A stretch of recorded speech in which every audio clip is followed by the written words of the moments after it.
The clerk slid the stamped receipt across the counter, and for a moment I just stared at it, unable to breathe.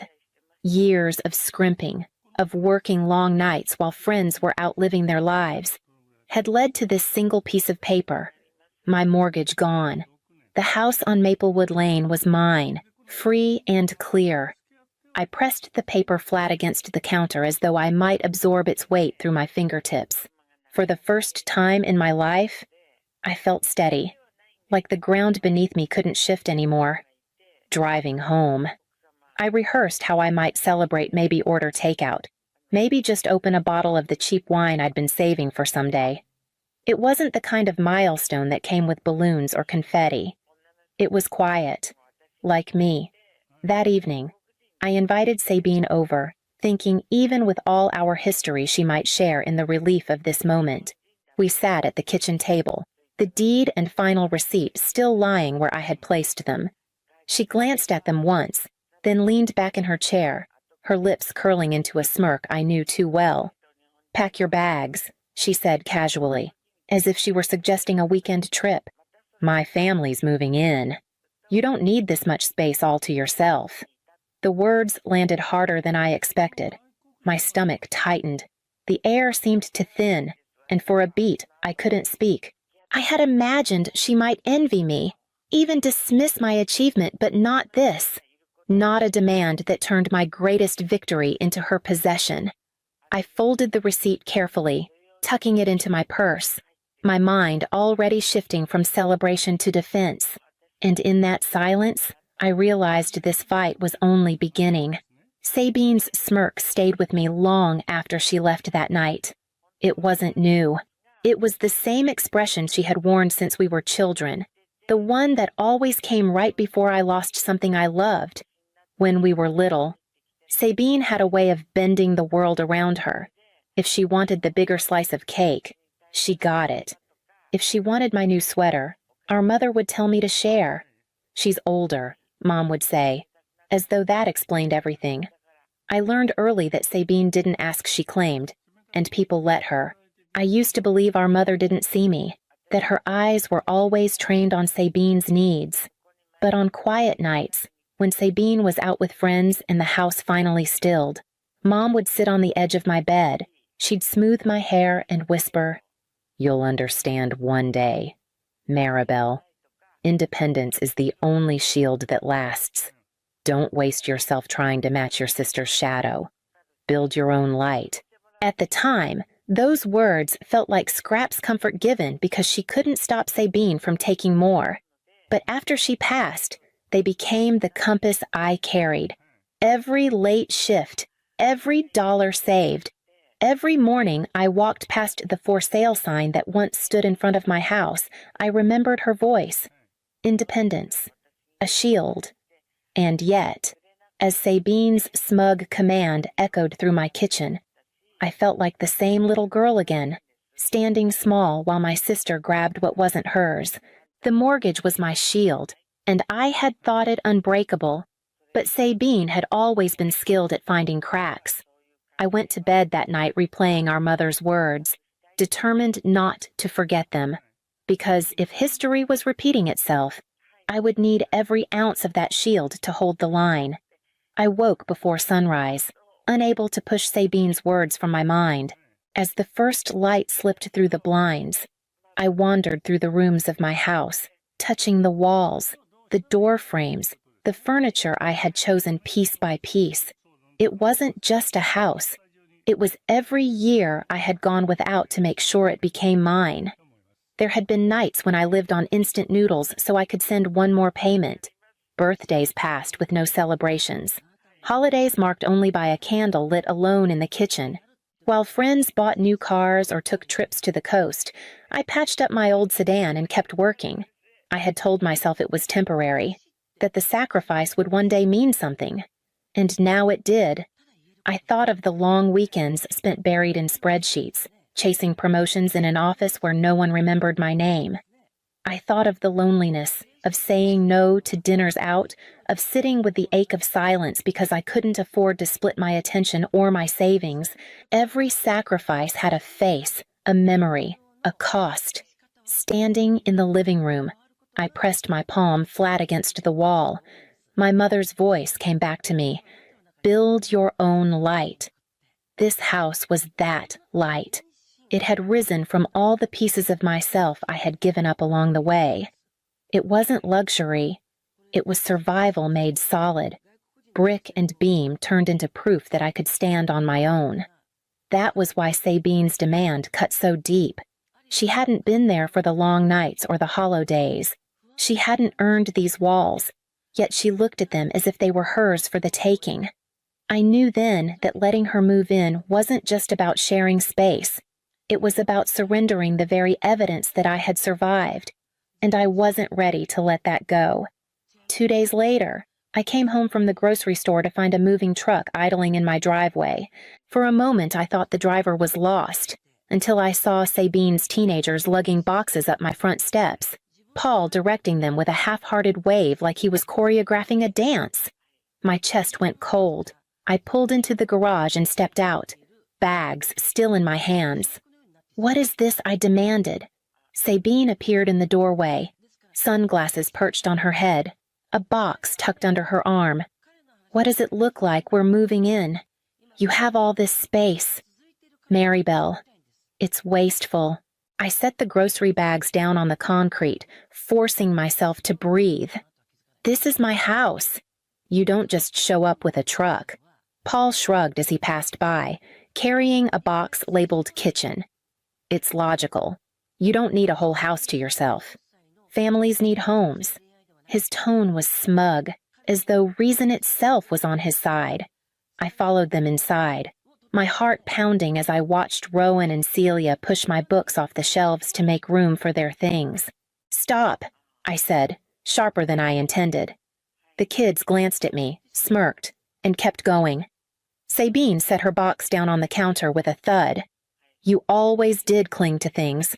Mom would have wanted family under one roof. You should be grateful we're willing to share this place with you." The words stung. A familiar blade turned against me. I looked at the walls I'd sacrificed years to keep standing, now invaded by the noise of voices that treated it like a prize to be divided. My sanctuary was being stripped in front of me, brick by brick, box by box. But instead of shouting, I picked up my groceries and walked into the kitchen, every step deliberate. I could feel Sabine's eyes on me, waiting for a fight, but I wouldn't give her one, not yet. I placed the milk in the fridge, the bread on the counter, and let the silence settle like a blade between us. Because if she thought I was powerless, she hadn't seen what I could do when pressed against the wall. That evening, Sabine insisted we all sit down together for dinner, as though her arrival had somehow redefined the rules of my home. She'd already spread her things across the guest room, her children's belongings spilling into the hallway like weeds creeping through cracks. I cooked out of habit, though the sight of her family crowding around my table made every bite taste bitter. Halfway through the meal, Sabine raised her glass with a triumphant smile. "This house is meant for family," she said, her voice carrying just enough edge to make sure I understood what she meant. "It's too much for one person to keep to herself. We'll make it a real home." Paul nodded in agreement, and even the kids grinned, as if my silence was proof they'd already won. I set my fork down, the scrape against the plate louder than their laughter. My pulse thudded in my ears, but I kept my face calm. I leaned forward, my voice soft, almost tender, and whispered 4 words. "Check the deed tomorrow." The room stilled.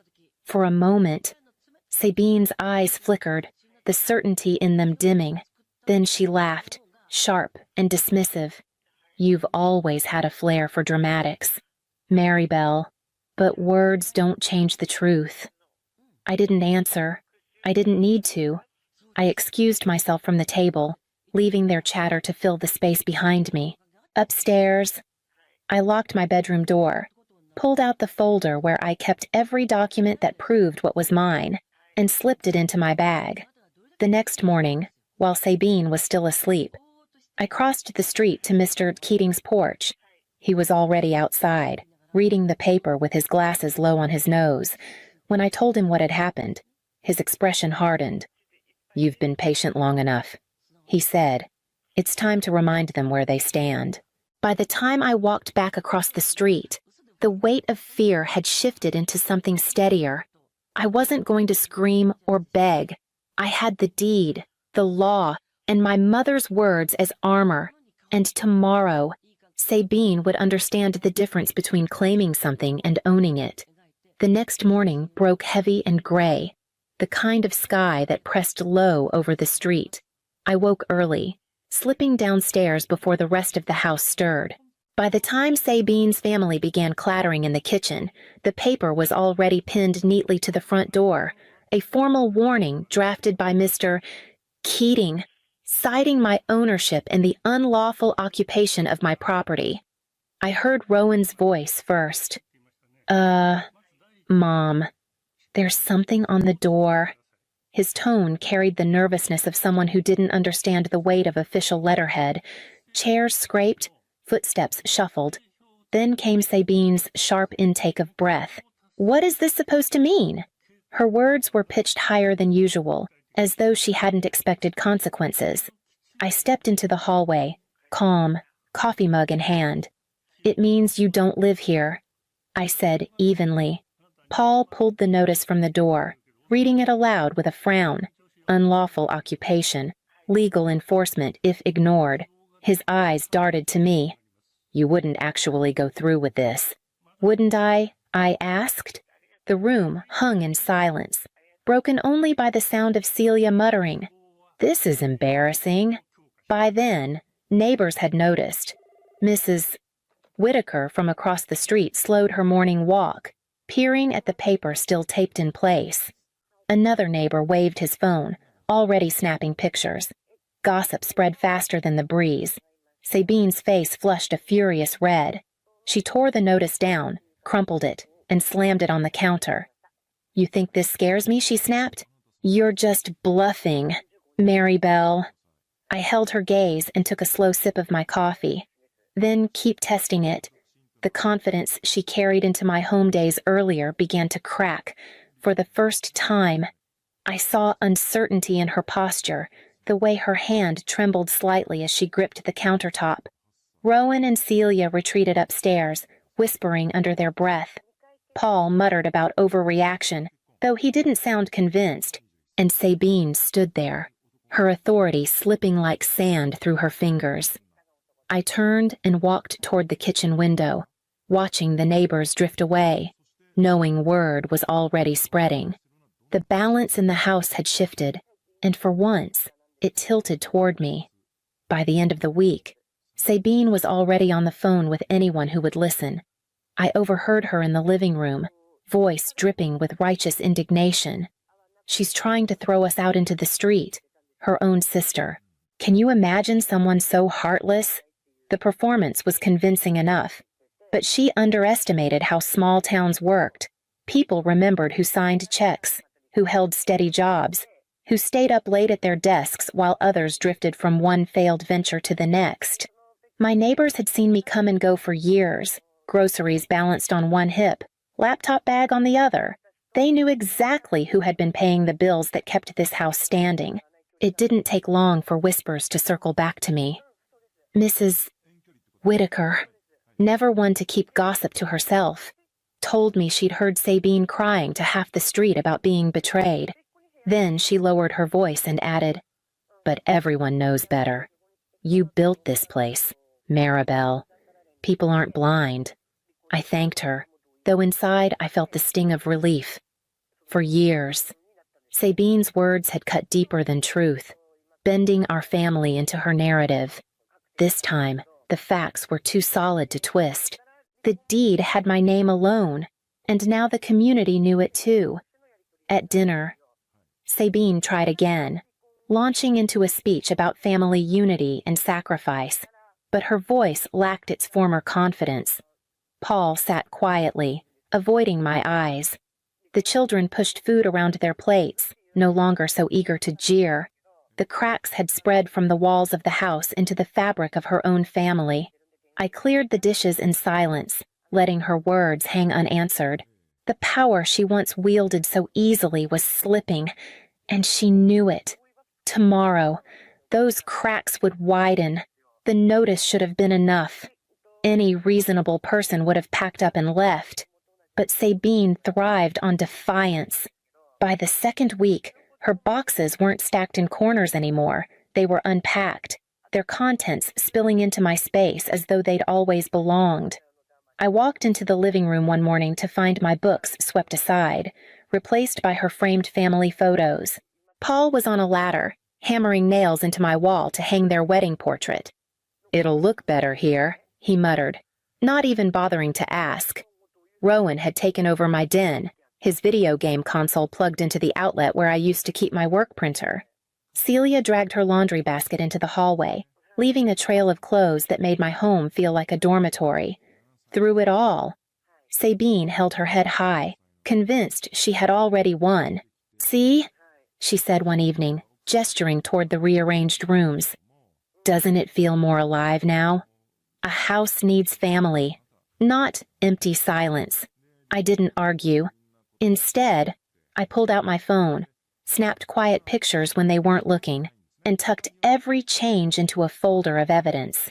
Each click was a reminder that patience was its own form of resistance. At night, when they slept, I sat at the kitchen table reviewing the folder, my mother's voice echoing in memory. Independence is the only shield that lasts. I was building mine carefully, each document, each photo another layer of armor. Sabine thought my silence was surrender. She mistook stillness for weakness. But all the while, I was preparing. The next step would not be a warning pinned to the door. It would be the strike that ended this battle once and for all. The papers arrived on a Tuesday morning, delivered by the sheriff himself. His knock echoed through the house, cutting through Sabine's chatter like a blade. She opened the door, her smile faltering when she saw the uniform, and within minutes the truth lay in her shaking hands. The eviction was no longer a threat. It was an order. Paul cursed under his breath.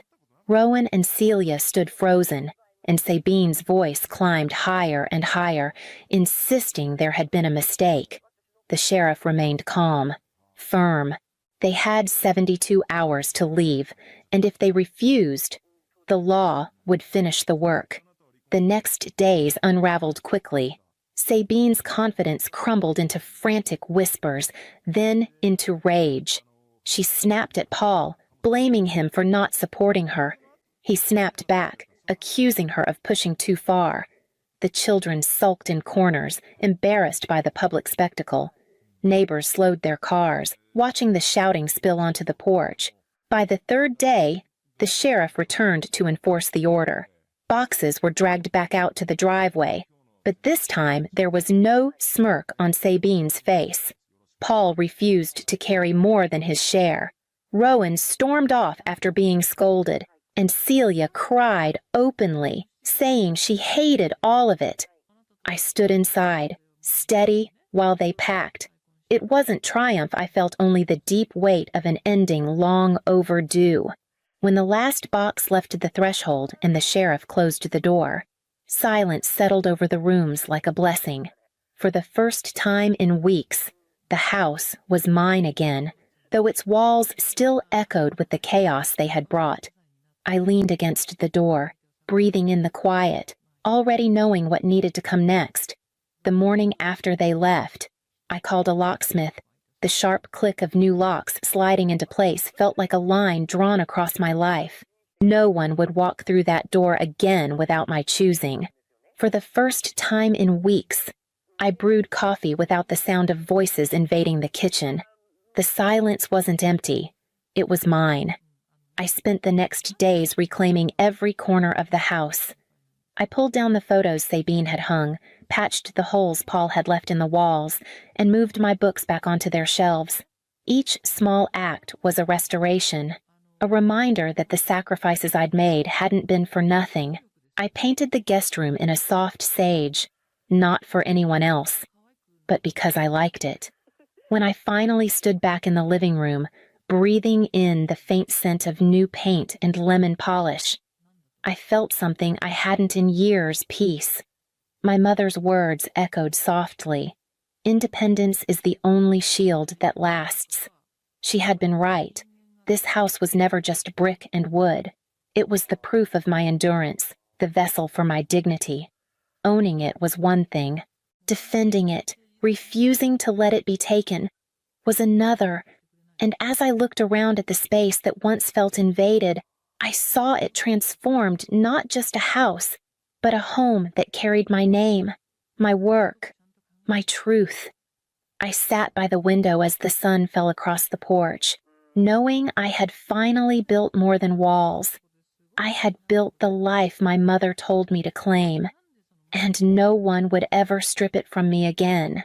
The text came on a Thursday morning, short and cold family meeting. Tomorrow at 3, be there. No name, no context, just a command. But I didn't need a signature to know it was from my mother. It had been exactly 1 week since I refused to sign over Grandpa Walter's estate, his business, his savings, everything he'd built over 50 years. He'd left it all to me, and the moment I said no, the silence from my family turned sharp. Clarice stopped replying to my messages. Colby unfollowed me online. Mom didn't call, but I knew it wasn't over. Ethan looked up from his coffee when he saw my face. Another message, I handed him my phone. He read it, jaw tightening. You're not going alone. I have to. You don't owe them this. No, I said. But I owe him. The next day, I pulled into the driveway of the house I grew up in. Everything looked normal. The lawn trimmed the porch clean, but something about it felt wrong. Too quiet. Too prepared. My mother opened the door before I knocked her lipstick too bright for the hour. Malin, she said, stepping aside. We've been waiting. Inside, everyone was already seated.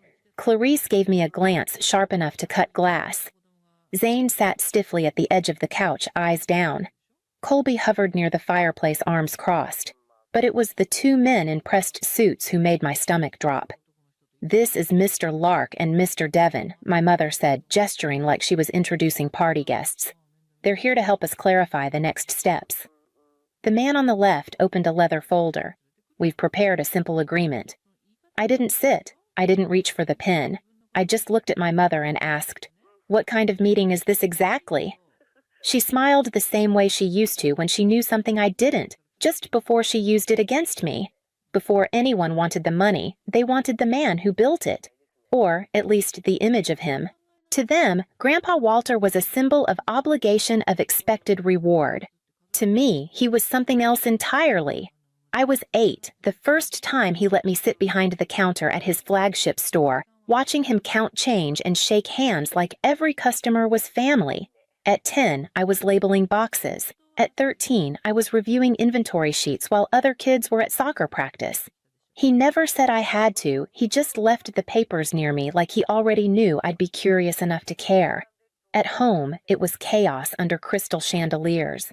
Patrice rotated credit cards the way people rotated throw pillows. Colby pretended not to notice so long as there was steak in the fridge and a bottle on the bar. Rachel, back then still Clarice, learned to perform concern when it got her what she wanted. I was the quiet one, the boring one, the one who didn't ask for much. Grandpa used to say money doesn't change people. It shows you who they already were. I didn't understand that until the argument started. Screaming behind closed doors about misplaced checks, delayed transfers, ungrateful daughters. I never saw a bill get paid on time, but I saw a new designer bag on Mom's arm every other weekend. The year we were supposedly behind on the mortgage, she threw herself a birthday party with a string quartet and catered sushi. Grandpa showed up late, sat in the back, and left early. I noticed. So did she. When it came time for college, he offered to pay my tuition. But somehow, the money vanished into something urgent. Medical bills, she said. Renovations. A crisis with Rachel. I took out loans. He slipped me envelopes with small notes. Don't tell your mother. Use this for books. By the time he got sick, I had a job in finance and a growing understanding that no amount of loyalty would ever make them see me as anything but an outsider. Still, I stayed close. I listened when he vented. I helped him organize his files. And the week before he passed, when he looked me in the eye and said, "I've made my decision. Don't let them scare you out of it," I finally understood who he'd been preparing me to stand against. The air inside Mr. Holloway's office was stiff with formality. I sat across from the man who'd managed my grandfather's legal affairs for over a decade, flanked by family who suddenly felt like strangers. Clarice dabbed at dry eyes with a tissue she didn't need. Patrice wore sunglasses indoors. Zane sat quietly at the edge of the leather sofa, his shoulders tight. Mr. Holloway began with the usual formalities: donations to Grandpa's church, a small bequest to his housekeeper, an antique rifle to his childhood best friend. Clarice received a watch, Patrice a few paintings. Then came the part none of us were ready for. To my granddaughter, Malin Carter, he read I leave the remainder of my estate, including all business holdings, investment accounts, real property, and personal effects not otherwise designated. Clarice's gasp was instant. Patrice stiffened, then leaned forward. "Excuse me." "It's correct," Holloway replied. "Mr. Matthews made these changes 8 months before his passing. He was of sound mind, and it was properly witnessed." "You manipulated him," Clarice snapped at me. "You spent time alone with him for this. I didn't ask for this," I said, but it didn't matter. Patrice stood slowly, sunglasses now in her hand. "We'll challenge it." Zane still hadn't said a word. Outside, as I reached my car, Patrice followed. "This doesn't have to be ugly," she said softly. "If you transfer it all to me, I'll make sure everyone gets what they deserve." I stared at her, stunned by how fast she'd switched from furious to gentle. "I need time," I said. She smiled, but it didn't reach her eyes. "Just remember, he was my father, not yours to keep." I turned the key in the ignition, trying to remember if she'd ever used the word please. It started with a voicemail from Colby. "You know this isn't what your grandfather would have wanted," he said, like he'd ever sat through a full dinner without checking his bank app. Then came a Facebook post from Clarice, vague enough to avoid legal trouble, pointed enough that people in our hometown knew exactly who she meant. Some people care more about power than family. Greed wears a nice blazer these days. I ignored it at first. Deleted messages, turned off comments, told myself it would pass. But it didn't. It escalated. Patrice's church friends started calling. One left me a voicemail quoting Proverbs. Another sent a group email about honoring one's parents with a thinly veiled note about daughters who forget where they come from. A coworker pulled me aside after lunch and said gently, "Your mom called the office." Again. My boss eventually told reception not to forward any more personal calls. I nodded in thanks, but my hands were still shaking when I went back to my desk. Clarice texted at 2 a.m. "One night, I hope you're proud." Zane won't even look Mom in the eye.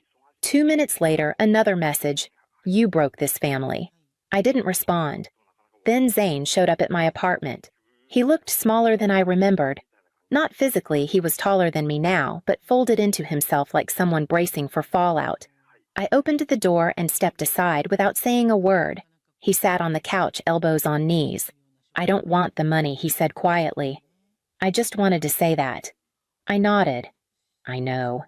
He looked around like the silence made him nervous. "Mom's not okay. Like she's spiraling.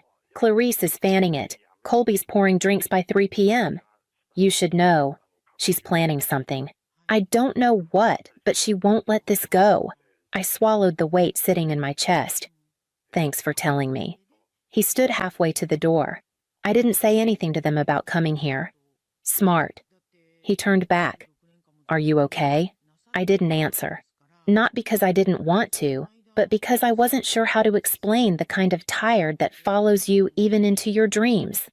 After he left, I sat in the dark, unread messages still lighting up my phone. I didn't open them. I just stared at the screen and for the first time wondered if silence was starting to cost me more than speaking ever would. The call came just after midnight. I almost didn't answer when I saw Craig's name, but curiosity got the better of me. His voice slurred before he even said hello. "You think you're better than us." He muttered background noise of a television too loud behind him. "Little Miss MBA with her inheritance. Craig, it's late." "You think we didn't see this coming?" He cut in. "You think we didn't have plans?" My throat tightened. "What plans?" He laughed, sharp and bitter. The Naples house for starters. Deposit's been down since April. Colby's been dreaming about that beach view for years. April? I asked, stunned. Grandpa didn't even die until June. Exactly, he snapped like I was the slow one. The man was on borrowed time. We just got a little ahead of the curve. I didn't speak. I couldn't. My hands were cold. You're not family anymore, he added, voice hardening. You're a barrier, and barriers get handled. He hung up. I didn't cry at first. I sat on the couch holding the phone like it might start talking again. Then, something inside me cracked open, and the sobs came in waves, deep, guttural, humiliating. That's how Ethan found me. He used his spare key when I didn't respond to a single text. No questions, no judgment. He just wrapped a blanket around me and sat there, letting me fall apart. You can't keep absorbing this alone, he said when I finally calmed down. You need someone in your corner who knows what they're doing. The next day, he introduced me to Samantha Reed, a sharp, composed attorney with a quiet voice and eyes that missed nothing. She asked me to walk through everything, the calls, the threats, the will, the voicemail from Craig. If they're escalating, she said calmly, we need to assume they'll try legal action. That means you need proof, anything that shows your grandfather's intentions were sound and deliberate. I nodded, still hollowed out. I don't have anything besides the will. Samantha leaned forward. Then we start there. But if there's even a chance he shared more documents, letters, conversations, we'll need it. Because this isn't just about defending what you inherited. It's about protecting what he trusted you to carry forward. I looked down at my hands, remembering a photo I hadn't thought about in years. Grandpa Walter standing with his arm around another man outside the original store, both laughing like they'd just solved something big.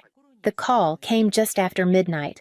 I almost didn't answer when I saw Craig's name, but curiosity got the better of me. His voice slurred before he even said hello. You think you're better than us? He muttered background noise of a television too loud behind him. Little Miss MBA with her inheritance. Craig, it's late. You think we didn't see this coming? He cut in. You think we didn't have plans? My throat tightened. What plans? He laughed, sharp and bitter. The Naples house for starters. Deposit's been down since April. Colby's been dreaming about that beach view for years. April? I asked, stunned. Grandpa didn't even die until June. Exactly, he snapped like I was the slow one. The man was on borrowed time. We just got a little ahead of the curve. I didn't speak. I couldn't. My hands were cold. You're not family anymore, he added, voice hardening. You're a barrier, and barriers get handled. He hung up. I didn't cry at first. I sat on the couch holding the phone like it might start talking again. Then something inside me cracked open, and the sobs came in waves, deep, guttural, humiliating. That's how Ethan found me. He used his spare key when I didn't respond to a single text. No questions, no judgment. He just wrapped a blanket around me and sat there letting me fall apart. You can't keep absorbing this alone, he said when I finally calmed down. You need someone in your corner who knows what they're doing. The next day, he introduced me to Samantha Reed, a sharp, composed attorney with a quiet voice and eyes that missed nothing. She asked me to walk through everything, the calls, the threats, the will, the voicemail from Craig. If they're escalating, she said calmly, we need to assume they'll try legal action. That means you need proof, anything that shows your grandfather's intentions were sound and deliberate. I nodded, still hollowed out. I don't have anything besides the will. Samantha leaned forward. Then we start there. But if there's even a chance he shared more documents, letters, conversations, we'll need it. Because this isn't just about defending what you inherited. It's about protecting what he trusted you to carry forward. I looked down at my hands, remembering a photo I hadn't thought about in years. Grandpa Walter standing with his arm around another man outside the original store, both laughing like they'd just solved something big. George Harmon met me at a small diner off the interstate, the kind of place Grandpa used to love. He stood when I walked in, still strong despite his age, and wrapped me in a hug that knocked the air from my chest. You look like him, he said quietly. Around the eyes, we talked over black coffee, and when I told him what was happening, he didn't look surprised. Walter worried about this for years, he said. He tried everything loans, second chances, guilt, but they never changed. That's why he left it to you. Not out of favoritism, Malin. Out of clarity. He reached into his coat and handed me a sealed envelope. My name was written in Grandpa's careful, blocky handwriting. He gave this to me months before he passed. Told me to deliver it if things got ugly. Back at my apartment, I opened it with shaking hands. Inside was a letter, 3 pages written in blue ink. He wrote about the years he spent watching the family fall apart financially, the excuses, the lies, the damage. He wrote about me, about how I'd shown restraint work ethic and loyalty without expecting rewards. He ended with a single line that hit me harder than anything else. You are the only one I trust not to spend what I built, but to protect it. I cried reading it. Then I pulled down the metal lockbox Grandpa had once given me for important papers. I'd never thought much of it before. Inside, tucked between insurance forms and old deeds, was a leather-bound journal. Every loan, every gift, every broken promise. Dates, amounts, notes in his handwriting. Said it was for Clarice's medical bill. Spotted her at the casino 2 days later. I scanned the pages, then picked up my phone and called Samantha. The living room was already full when I arrived. Clarice, stiff on the couch, Colby pacing Zane in the corner with his arms folded tight across his chest. 2 men I didn't recognize stood near the fireplace with folders in hand. My mother greeted me with the kind of smile that always meant danger. These gentlemen are here to help formalize a redistribution of the estate, she said sweetly. To keep things civil. They presented it like a compromise, 20% for me, the rest shared among the family. I didn't touch the pen they offered. Instead, I reached into my bag and laid down my own set of documents. Receipts, emails, the letter from Grandpa, a copy of the will, and a USB with Craig's drunken voicemail. I read aloud from Grandpa's journal, quoting line after line he'd written with weary honesty. Patrice shifted in her seat. Clarice flushed and looked away. And this, I said last, is a recording of Craig admitting you were already spending the money before Grandpa passed, including a deposit on a house in Naples. Colby swore under his breath. The room turned still. Then Zane stood. She's telling the truth, he said, voice steady. I've seen Mom spiral. I've seen how she talks when she thinks no one's listening. I'm done pretending this is about fairness. Clarice started to protest, but Zane shook his head. You've all lied for years. She's the only one who never took anything. I looked at him stunned. He nodded once like he meant it. My mother opened her mouth, but Samantha walked in from the hallway before she could speak. I'm Ms. Carter's legal counsel, she said clearly, and I advise everyone here to reconsider their next move carefully. I turned back to the table and pushed the unsigned papers across it. Zane moved in the following week with 1 duffel bag and a silence I didn't press. We didn't talk much the first few days, but he unloaded boxes at the hardware office without being asked and listened carefully during meetings with Grandpa's old managers. When I handed him a set of keys to the store, he just nodded and pocketed them like it was always meant to happen. We updated the business model, slowly kept the bones modernized the rest. I watched Zane light up as he learned the inventory system, quoting something Grandpa once said about knowing your bolts like your books. He didn't call it healing, but that's what it felt like. Rachel reached out a month later. Not for money, just coffee. She apologized, said she'd believed our mother's version of things too easily. I didn't forgive her outright, but I didn't shut her out either. Some bridges are worth repairing even if you walk across them slowly. With Samantha's help, I set up a foundation in Grandpa's name grants for young tradespeople with no safety net, the kind of thing he would have loved. For the first time since he died, the weight of the inheritance felt less like a burden and more like a blueprint. The message came late at night. Just 1 word, truce. I stared at it for a long time before replying. We met at a small cafe near the outskirts of town.